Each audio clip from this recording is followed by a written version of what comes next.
Pemirsa, setelah melakukan koordinasi dengan pemerintah Provinsi Bali dalam usaha menangani COVID-19 dan menyambut pelaksanaan G20 yang rencananya digelar di Bali tahun 2022, Menparekraf Sandiaga Uno akan mengangkat 5 isu utama untuk selanjutnya dibahas ke tingkat pemerintah pusat.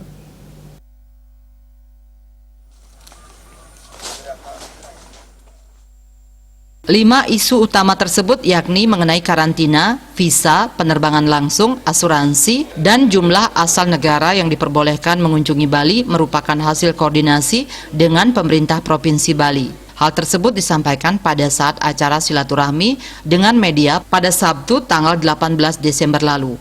Menteri Pariwisata dan Ekonomi Kreatif, Kepala Badan Pariwisata dan Ekonomi Kreatif, Sandiaga Salahuddin Uno menjelaskan, 5 isu utama tersebut untuk selanjutnya akan dibahas ke tingkat yang lebih tinggi, yakni pemerintah pusat. 5 poin tersebut rencananya akan dibahas setelah evaluasi periode Nataru.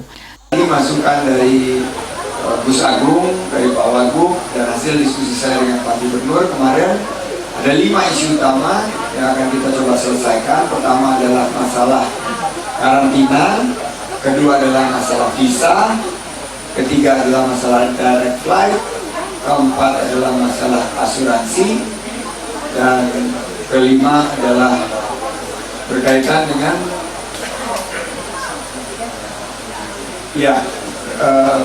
asal dari jumlah negara yang diizinkan warga negaranya ke Bali yang kita rencananya akan ubah menjadi basisnya residensi. Nah, itu 5 isu utama yang cukup konsisten dan nanti akan kami bawa kepada tingkatan yang lebih tinggi untuk didiskusikan agar setelah periode Nataru ini kita akan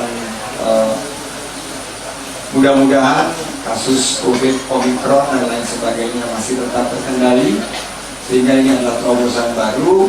Dan dapat dicatat bahwa finance track di Bali 2 minggu yang lalu tidak ada kasus COVID baru.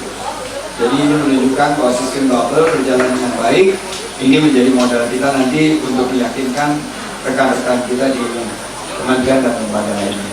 Sandiaga juga berharap di tengah merebaknya virus Omikron diharapkan 5 isu utama ini bisa dijadikan terobosan baru dalam penanganan COVID-19. Juliana dan Agung Santika, Bali TV.